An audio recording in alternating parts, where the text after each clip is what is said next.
اعوذ باللہ من الشیطان الرجیم بسم اللہ الرحمن الرحیم ان الذین آمنوا وعملوا الصالحات لهم جنات النعیم خالدین فیہا وعد اللہ حقا وہو العزیز الحکیم صدق اللہ العظیم۔ رب اشرح لی صدری ویسر لی امری واحلل عقدۃ من لسانی یفقہوا قولی رب یسر ولا تعسر وتمم بالخیر آمین یا رب العالمین۔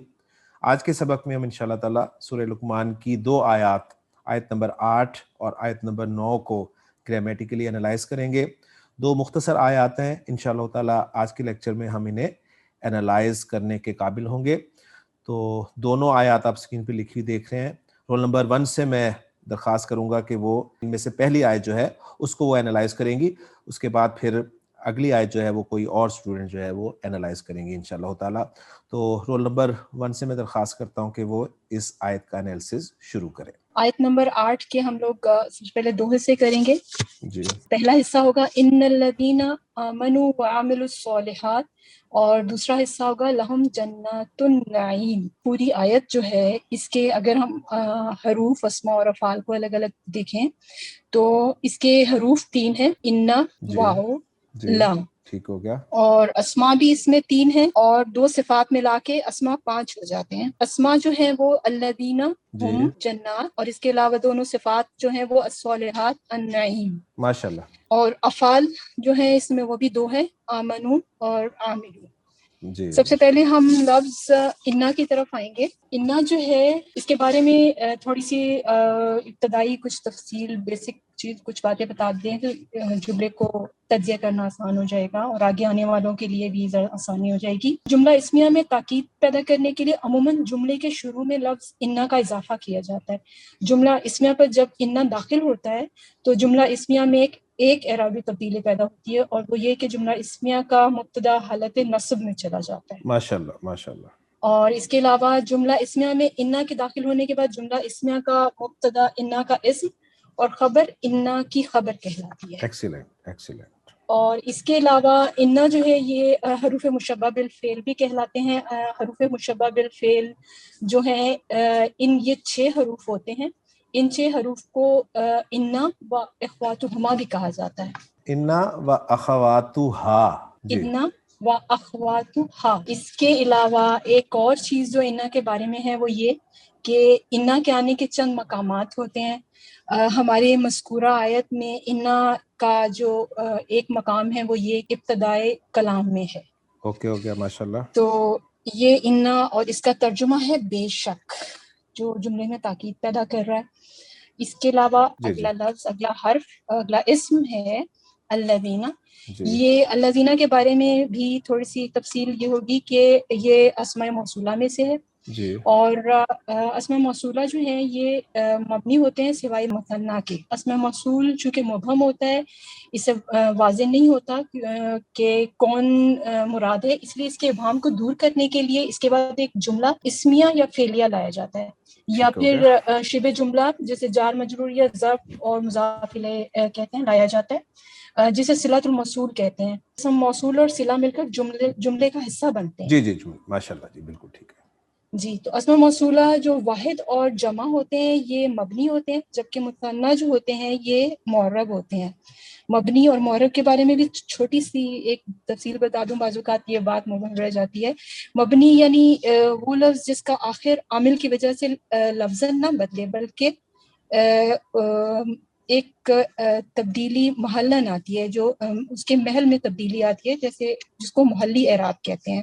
یہ جو اسماء موصولہ ہوتے ہیں یہ مبنی علی الفتح ہوتے ہیں، یعنی ان کے اوپر فتح موجود ہوتا ہے، لیکن یہ جملے کی تبدیلی کی وجہ سے پیچھے جو اس کے عاملہ حروف آتے ہیں یا جملے آتے ہیں ان کی وجہ سے اس میں ایک محلاً تبدیلی فرض کی جاتی ہے، جبکہ معرب جو ہوتے ہیں وہ تینوں اعرابی حالتیں قبول کرتے ہیں۔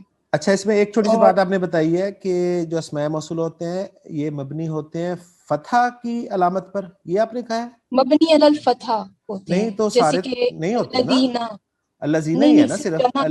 جی اچھا، جمع کے، ٹھیک ہے، جمع کے، ٹھیک ہے کیونکہ الذی واحد کا جو ہے وہ تو الذین کا ذکر کر رہے ہیں۔ اچھا ٹھیک، ہاں تو پھر ہوتے سارے نہیں ہوں گے نا، یعنی آپ یہ نہیں کہیں گے سب کہ نہیں۔ ہاں یہ جو ہے الذین اسم موصول، اس کو آپ کہہ سکتی ہیں کہ یہ مبنی بر فتحہ ہے، یعنی مبنی بر اس فتحہ کے ہے، مبنی جی کی علامت جو ہے زبر ہے، باب زبر ہے بالکل. جی اور یہ جو اسماء موصولہ ہے یہ اردو میں جو کام جیم سے شروع ہونے والا ہے الفاظ ہوں، جیسے جس، جہاں، جون سا وغیرہ جیسے الفاظ لیے جاتے ہیں، اور اس میں یہ آتا ہے ترجمہ یہاں پہ اس کا ہوگا الذین، وہ لوگ جو، ٹھیک ہو گیا. یہاں پہ اس کا یہ ترجمہ ہوگا. اگلا لفظ ہے آمن. آمن جو ہے کہنے کی تو یہ مکمل جملہ صلۃ الموصول ہے، جی کیونکہ فعل بفاعل ہے، ترجمہ اس کا ہے وہ سب ایمان لائے، لیکن اس کے آگے یہ جملہ عاطفہ ہونے کی وجہ سے ہم اس کو مکمل ہونے کے بعد ہم اس کو کہہ سکتے ہیں کہ یہ صلۃ الموصول ہے. ٹھیک ہو گیا. آمن فعل بفاعل ہے، جی فعل مضارع کا تیسرا صیغہ ہے، جمع مذکر غائب ہے.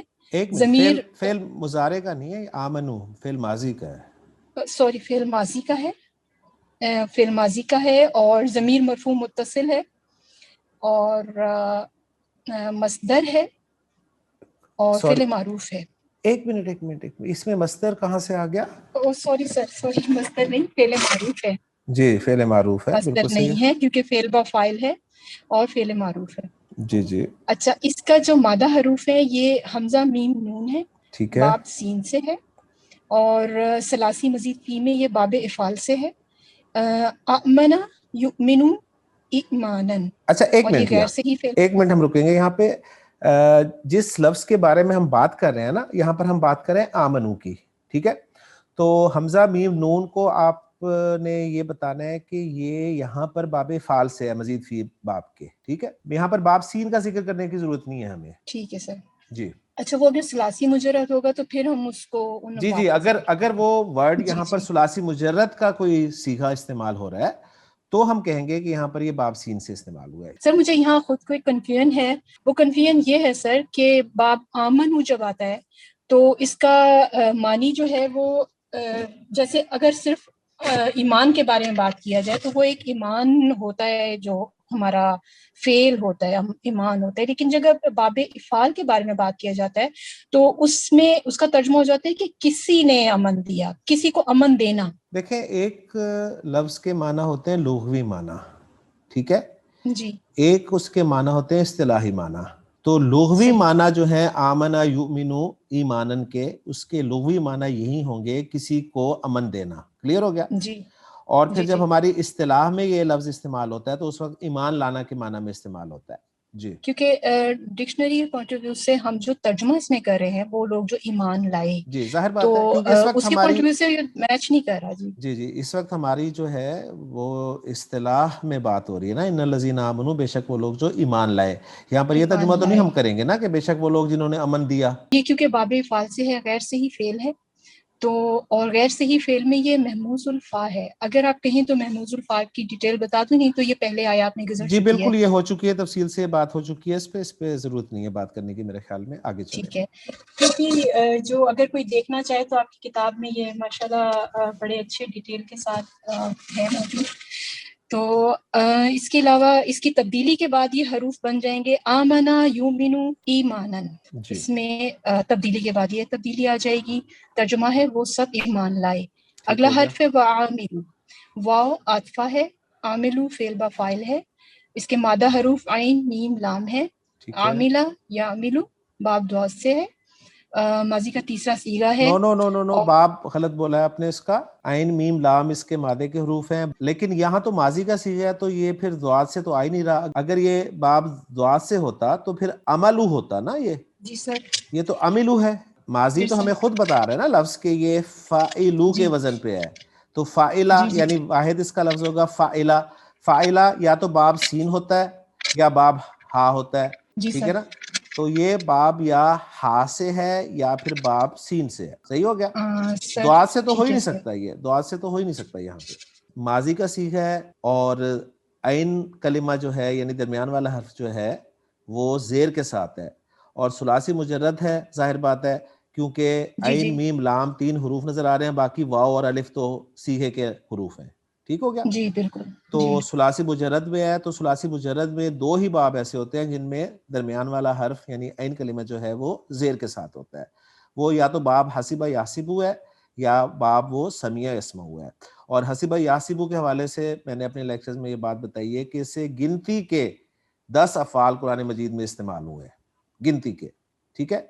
اور ظاہر بات ہے یہ تو قرآن میں اتنا لفظ استعمال ہوا ہے تو حسبہ سے تو یہ ہو ہی نہیں سکتا, صحیح. تو یعنی یہ تھوڑی سی ایفرٹ جو ہے یہ ہماری اپنی ہوگی جس سے ہم ریزلٹس جو ہے وہ نکال سکتے ہیں. تو بہرحال یہ عین میم لام مادہ باب سین سے ہے, عاملہ یعملو عمل کرنا کے معنی میں. اب آگے چلیں جی. اچھا جی, یہ ضمیر مرفوع متصل ہے کون سی؟ جمع مذکر پر, یہ واو. واو, جی جی, آپ اس طرح بولیں گے اس کو کہ واو ضمیر مرفوع متصل اس کا فاعل ہے, ٹھیک ہے, فاعل ہے, ٹھیک ہے جی. اور اس کے علاوہ یہ معطوف علیہ ہے, معطوف ہے, سوری معطوف, بالکل ٹھیک ہے, معطوف ہے, جی جی.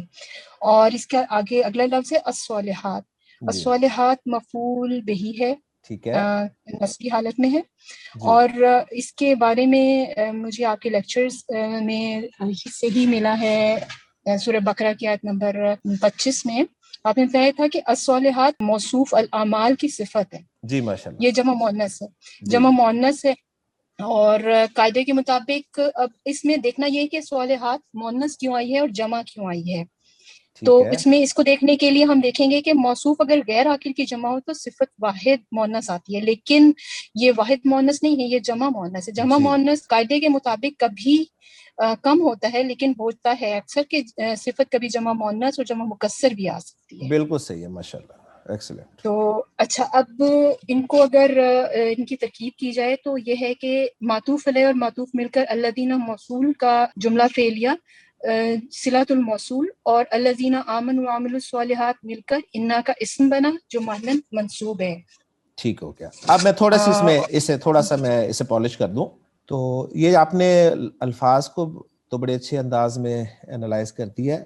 اب اس میں دیکھیں جو آپ نے معطوف بنایا نا, عامل الصالحاتی, یہ ایک جملہ فعلیہ ہے, یعنی اس کو آپ نے کلوز کرنا ہے کہ عاملو فعل اپنے فاعل اور اپنے مفعول بھی سے مل کے جملہ فعلیہ ہو کر معطوف. اوکے ہو گیا, اسے سنبھال کے رکھ لیں. اب واو آپ کا عاطفہ ہے, آمنو فعل اپنے فاعل سے مل کے جملہ فعلیہ ہو کر معطوف علیہ. معطوف علیہ اپنے معطوف سے مل کر صلۃ الموصول ہوا الذین اسم الموصول کے لیے. الذین اسم الموصول اپنے صلۃ الموصول سے مل کر انا کا اسم ہوا.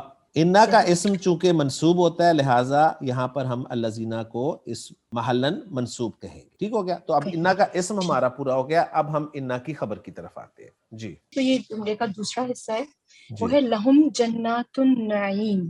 جی, لہم جو ہے یہ جار مجرور ہے, جی, اور خبر مقدم ہے. خبر مقدم اس کو اس لیے کہیں گے کیونکہ عربی زبان میں کسی بھی چیز کی تاکید لانے کے لیے جس جو قاعدہ استعمال ہوتا ہے اس کو کہتے ہیں تقدیم و ما حقہ تاخیر. اور یہ جو ہے یہ جملے میں حصر, قصر اور تخصیص جو جملے میں لانے کے لیے یہ تینوں ایک ہی معنی میں استعمال ہوتے ہیں یہ لفظ, یعنی کہ حصر پیدا کرنا, جملے میں تاکید کو پیدا کر دینا. تو یہ جملہ خبر مقدم لہم جو ہے یہ جار مجرور خبر مقدم کے طور پر آیا ہے. لام اس میں حرف ہے, ہم اس میں اسم ہے, جی, جمع مذکر غائب ہے, اور ضمیر مجرور متصل ہے کیونکہ یہ حرف جار کے ساتھ ہے. ٹھیک ہو گیا. ہم ضمیر اگر یہ اسم کے ساتھ ہوتی تو یہ مضاف و مضاف الیہ بنتی. اگلا لفظ ہے جناتن, جمع مؤنث ہے اور مضاف ہے اور مبتدا مؤخر ہے, اس لیے یہ رفعی حالت میں ہے. ٹھیک ہے, اس کا مطلب ہے باغات. ٹھیک ہے. اگلا لفظ ہے النعیم. النعیم جو ہے یہ صفت ہے, فعیل کے وزن پر ہے, اور ترجمہ ہے اس کا ہمیشہ خوشحال. ٹھیک ہے, یہ معرفہ ہے اور مضاف الیہ ہونے کی وجہ سے یہ مجرور ہے, مضاف الیہ ہے اس لیے یہ جری حالت میں ہے. ماشاءاللہ. مضاف الیہ مل کر مبتدا اور خبر. مضاف الیہ مل کر مبتدا خبر کیسے بنیں گے؟ مضاف اپنے مضاف نہیں الیہ سے سوری مل سر, کر مبتدا مؤخر بنا. مضاف الیہ جو ہے یہ مبتدا مؤخر ہے حصر کے لیے. مبتدا اور خبر مل کر جملہ اسمیہ بنا. یہ جار مجرور مضاف الیہ مل کر انا کی خبر بنی. نہیں, خالی جار مجرور, نو نو نو نو نو نو, آپ نے جب جملہ اسمیہ بنا دیا نا اس کو لہم جنات النعیم کو, ٹھیک ہے, یہ جملہ اسمیہ پورا جو ہے یہ انا کی خبر کی جگہ پر آ رہا ہے. صحیح. جملہ اسمیہ انا کی خبر کی جگہ پر آ رہا ہے, اور انا کی خبر چونکہ مرفوع ہوتی ہے لہٰذا اس جملہ اسمیہ کو ہم محلاً مرفوع قرار دیں گے، مرفوع کہیں گے، بالکل، انا کی خبر ہونے کی وجہ سے یہ محلاً مرفوع ہے جملہ۔ جی اس کو کلوز کرنا ہے کہ انا اپنے اسم اور خبر سے مل کر جملہ اسمیہ بن گیا بس۔ سر با محاورہ ترجمہ اس کا ایسے بنتا ہے کہ بے شک وہ لوگ جو ایمان لائے اور ان سب نے نیک اعمال کیے، جی ان کے لیے نعمت والے باغات ہیں، یا نعمت کی جگہ ہم یہ بھی کہہ سکتے ہیں ہمیشہ سرسبز رہنے والے باغات ہیں۔ جی بلکہ یہاں پر ہم یوں کریں گے کہ جنات النعیم مرکب اضافی ہے نا، تو پھر ہم اس کا ترجمہ اصولاً یہ کرنا چاہیے ہمیں نعمتوں کے باغ ہیں، ٹھیک ہے، تو ٹھیک ہے اس سر، طریقے سے لفظی اس کا ترجمہ ہم کریں گے، باقی پھر یہ کس نعمتوں کے باغ ہیں۔ مفہوم میں استعمال ہوا ہے وہ بات آگے آ سکتی ہے، تو اس کا ترجمہ ہم یوں کریں گے۔ اچھا اب آیت نمبر 8 الحمدللہ ہماری مکمل ہو گئی، اور آپ نے کہا کہ آیت نمبر 9 بھی آپ ہی کریں گی، تو آیت نمبر 9 میں آپ کے سامنے رکھتا ہوں۔ خالدین فیہا وعد اللہ حقا وہو العزیز الحکیم، آیت نمبر 9۔ اس آیت کو ہم 3 حصوں میں کریں گے۔ جی خالدین فیہا، جی وعد اللہ حقا، جی اور وہو العزیز الحکیم۔ جی سب سے پہلے لفظ خالدینہ جو ہے اس میں تمام، پہلے ان کو ہم اس آیت میں اسماء اور حروف کو دیکھیں گے۔ حروف اس میں 3 ہیں، واو، فی اور واو۔ سوری اس میں آپ نے حروف 3 بولے ہیں، مجھے اس میں حروف جو ہیں وہ 2 نظر آ رہے ہیں، اگر میری نظر ٹھیک ہے تو میرے خیال میں۔ جی خالدینہ سے پہلے واو نہیں ہے، ٹھیک ہے، سوری، جی 2 حروف ہیں اس میں۔ اچھا اس کے علاوہ اس میں اسماء جو ہے یہ خالدینہ، جی ہا، جی وعدہ، جی اللہ، جی حقا، جی ہوا، جی العزیز، جی الحکیم۔ ماشاء اللہ جی، فیل کوئی نہیں ہے، جی شاباش آگے چلیں۔ فیل کوئی نہیں ہے اس میں۔ اچھا جی، اگر اس میں ہم پہلا لفظ دیکھتے ہیں خالدینہ۔ جی خالدینہ اسم الفاعل ہے، خا لام دال اس کا مادہ ہے، باب نون سے خالدہ یخلدو۔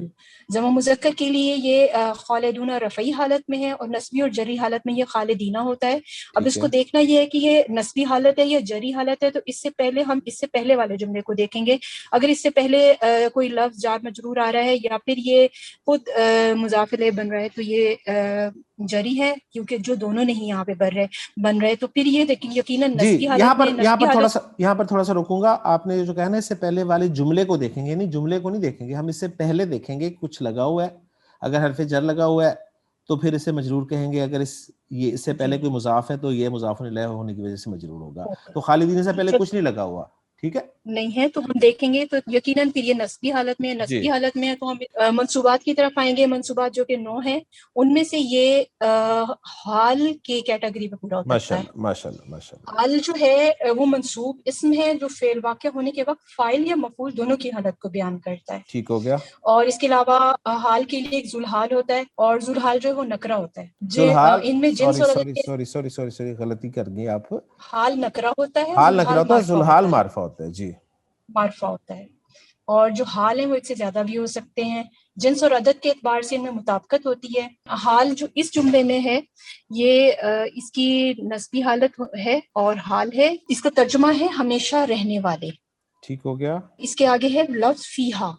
جی فیہا جار مجرور ہے، ہا اس میں مؤنث ضمیر ہے، مجرور متصل ہے، مؤنث ہے، اور یہ ہا ضمیر عائد بھی ہے۔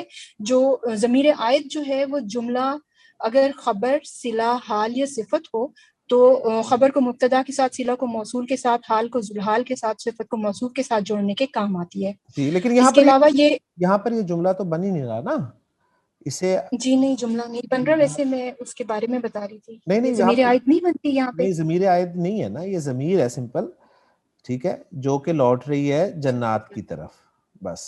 جی سر مجھے خود بھی اس میں کنفیوژن تھی، چلے جنات کی طرف پلٹ رہی ہے، اور متعلق ہے یہ خالدینہ کی۔ جار مجرور جو ہے یہ خالدینہ کے متعلق ہے، ٹھیک ہے۔ خالدینہ جو ہے اس کو آپ زیادہ سے زیادہ یہ کہہ سکتی ہیں کہ یہ اسم الفاعل ہے، ٹھیک ہے۔ اسم الفاعل ہے۔ صیغہ اسم الفاعل جو ہے صیغہ صفت کہلاتا ہے۔ صیغہ صفت اپنے متعلق سے مل کر شبہ جملہ ہو کر حال بن رہا ہے، یہ ایک نئی چیز آ گئی ہے تھوڑی سی، لیکن بالکل صحیح سر، تم یہ سمجھ نئی میں آ چیز ہے۔ جائے گی جی۔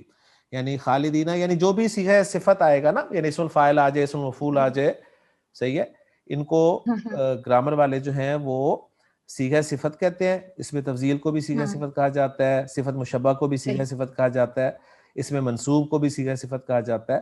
تو صیغہ صفت جو ہے گرامر والے تو اس کی لمبی چوڑی ترکیب کرتے ہیں، یعنی اس کا فائل بھی نکالتے ہیں، پھر اس کے ساتھ اسے شبہ جملہ بنا کر جو ہے کچھ نہ کچھ بناتے ہیں. تو ہم ذرا تھوڑا سا آسان یہ کر دیں گے، ہم کہیں گے خالدینہ صیغہ صفت ہے، ٹھیک ہے، اور یہ اپنے متعلق سے مل کر، صیغہ صفت اپنے متعلق سے مل کر، یہ انڈرسٹوڈ ہے کہ اس کا فائل جو ہے خالدینہ کے اندر ہم ضمیر ہے، ٹھیک، جمع کا صیغہ ہے نا. خالدینہ صیغہ صفت اپنے فائل اور اپنے متعلق سے مل کر شبہ جملہ ہو کر حال بن رہا ہے.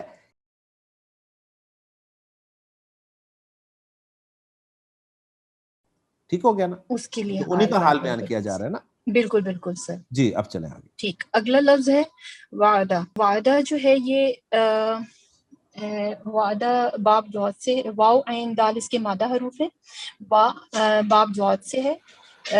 وعدہ یعیدو، اور اس کا جو یہ غیر صحیح فعل ہے، اور غیر صحیح فعل ہونے میں یہ اس میں جو تبدیلی واقع ہوتی ہے وہ باب مضارع میں ہوگی. وعدہ، اس کے جو غیر صحیح افعال ہیں وہ وعدہ یعیدو ہے، تو اس کو تبدیلی کے بعد ہم ایک منٹ دیکھیں یہاں پر جو لفظ استعمال ہوا ہے نا، اگر ہم اسی کی بات کریں تو ہمارے لیے زیادہ پیچیدگی نہیں بنے گی، اس لیے کہ یہاں پر آپ دیکھیں کہ وعدہ کیا فعل کے طور پہ استعمال ہوا ہے؟ نہیں سر، یہ مصدر ہے. مصدر ہے نا، تو بس آپ اس کے ماضی اور مضارع اور اس کی تبدیلیوں کو اس وقت ڈسکس نہ کریں. بالکل اگر کوئی لفظ آ رہا ہے جو کہ تبدیلی کے بعد آ رہا ہے تو اس وقت اس کو ڈسکس کرنا میرا خیال ہے بہتر ہوگا. ٹھیک ہے سر. یہاں سر پر یہ وعدہ یعیدو واو عین دال مادے سے، ہاں جی، واو عین دال مادے سے وعدہ یعیدو وعدن، یہ مصدر استعمال وعدن ہے، بس اور مختصر وعدن بات. سے یہ مصدر استعمال ہوا ہے، مصدر سے وعدن ہے، باب ضاد سے ہے.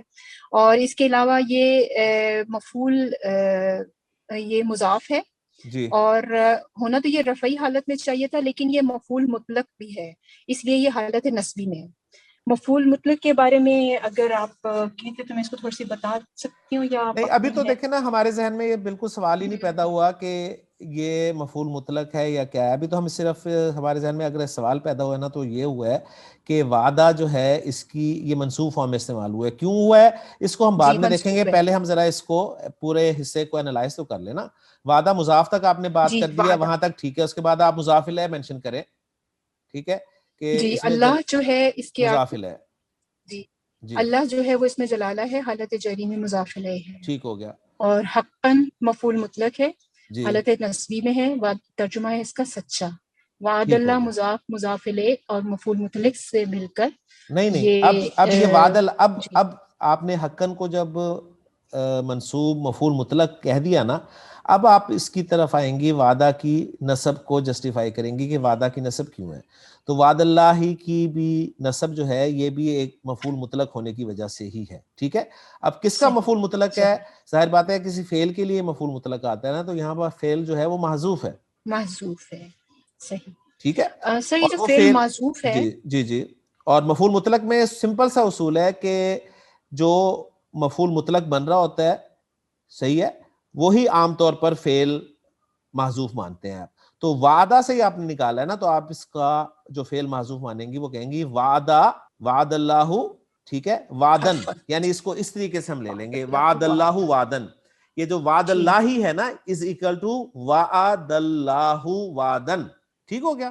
اور حقاً جو آیا ہے، حقاً یہ بھی مفعول مطلق کے طور پر آیا ہے، لیکن یہ اس حالانکہ ایک مفعول مطلق تو آ گیا ہے، یہ اس کی تاکید کے لیے، صحیح ہے، اس میں زور پیدا کرنے کے لیے، یعنی جملے کا جو مضمون ہے اس میں زور پیدا کرنے کے لیے حقاً کو بھی بطور منصوب استعمال کیا گیا. بس اتنا سا اس کا جو ہے نا آپ انالیسس کر کے اسے آگے چل سکتی ہیں. سر اس میں یہ پوائنٹ بھی تو ہوتا ہے کہ مفعول مطلق جو تاکید کے لیے ہوتا ہے وہ کبھی مترادف بھی ہوتا ہے، تو چھوڑ آپ نے دیں اس نا، کو اسی کے جنس سے، اس کی ضرورت نہیں ہے اب نا آپ ابھی. کو جو محذوف ہے ہم نے اس کو اسی کے جنس سے کر دیا ہے. تو ظاہر بات ہے وعدہ جو ہے وہ اسی کی جنسی ہے نا. حقاً جو ہے یہ بھی مفعول مطلق ہے، لیکن یہ جو اس کی تاکید کے لیے بس استعمال ہوا ہے. وعد اللہ ہی جو ہے جسے ہم نے مفعول مطلق بنایا ہے ایک محذوف فعل کے لیے جو کہ وعدہ ہی ہے. ٹھیک ہے، یعنی اس کو ہم نے انالائز کر دیا کہ وعد اللہ وعدن. اچھا اب یہ جو آگے حقاً آ رہا ہے نا، اس کو بھی گرامر والوں نے کہا ہے کہ یہ بھی ایک محذوف فعل کے لیے مفعول مطلق بن رہا ہے. حقاً کو الگ سے ایک محذوف فعل کے لیے مفعول مطلق قرار دیا ہے، اور دوسرا مفعول مطلق کیوں استعمال ہوا ہے؟ گویا کہ اس جملے میں آپ دیکھ لیں، یعنی اس حصے میں، جملہ نہیں کہیں گے، اس حصے میں ہمیں دو مفعول مطلق مل رہے ہیں، ایک ہے وعد اللہ اور دوسرا مل رہا ہے حقن۔ تو وعد اللہ کا الگ فعل محذوف ہے، حقن کا الگ فعل محذوف ہے، ٹھیک ہو گیا۔ اب یہ دوسرا فعل محذوف مفعول مطلق کے ساتھ استعمال کرنے کی وجہ کیا ہے؟ یہ بیان کی گئی کہ تاکید کے لیے استعمال ہوا ہے۔ اب وہ کیا مانا گیا ہے فعل محذوف؟ وہ گرامر والوں نے جو لکھا ہے وہ لکھا ہے کہ حقا ذالکا حقن۔ تو اس طریقے سے دو جملے جو ہیں یہ بنائے گئے ہیں اس حصے میں، جو کہ ہمیں فعل کے بغیر نظر آ رہے ہیں۔ اب آپ چلیں جی اگلے حصے کی طرف۔ اگلا حصہ جو ہے وَهُوَ الْعَزِيزُ الْحَكِيمُ، جی واو حالیہ ہے، ہوا مبتدا واحد مذکر غائب، اور اس کے علاوہ العزیز موصوف ہے، مبالغے کا صیغہ ہے، ترجمہ ہے نہایت غالب، اور الحکیم صفت ہے، صفت مشبہ ہے، فعیل کے وزن پہ ہے، ترجمہ ہے کمال حکمت والا، اور یہ العزیز حکیم مل کر خبر بنے مبتدا ہوا کے لیے۔ ہوا مبتدا ہے، العزیز جو ہے اس کی خبر اول ہے، الحکیم خبر ثانی ہے۔ مبتدا اپنی دونوں خبروں سے مل کر جملہ اسمیہ بن رہا ہے۔ العزیز کو میں نے موصوف اس لیے قرار نہیں دیا کہ العزیز بھی صفت کا صیغہ ہے، اور صفت کی صفت عام طور پہ نہیں آتی، ٹھیک ہو گیا نا؟ تو دونوں صفات ہیں، تو دونوں صفات کو آپ موصوف صفت نہیں بنائیں گے۔ ٹھیک ہے، ترجمہ ہے ان میں ہمیشہ رہنے والے ہیں، اللہ کا وعدہ سچا ہے، وہ خوب غالب نہایت حکمت والا ہے۔ جی ماشاءاللہ۔ اب میں آپ کے ٹھیک ہے، سامنے اس آیت کا اتھینٹک ترجمہ جو ہے وہ رکھ دیتا ہوں۔ ان الذین آمنوا وعملوا الصالحات لہم جنات النعیم، بے شک وہ لوگ جو ایمان لائے اور انہوں نے نیک کام کیے، ان کے لیے نعمت کے باغات ہیں۔ تو دیکھیں انہوں نے لفظی ترجمہ جو ہے بالکل اسی طرح مرکب اضافی کے طور پہ کیا ہے۔ خالدین فیہا، ہمیشہ ان میں رہنے والے، بس اس طرح ترجمہ کر دیا انہوں نے، پورا جملہ نہیں بنایا اس کو، ٹھیک ہے، کیونکہ جملہ بنتا ہی نہیں ہے، یہ شبہ جملہ ہے نا۔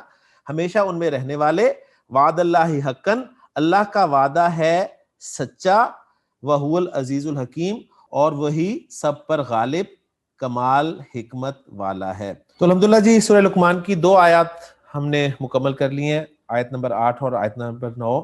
انشاءاللہ تعالیٰ اگلے لیکچر میں اگلی آیت کے ساتھ آپ سے ملاقات ہوگی۔ سبحانک اللہم و بحمدک، اشہد ان لا الہ الا انت، استغفرک و اتوب الیک۔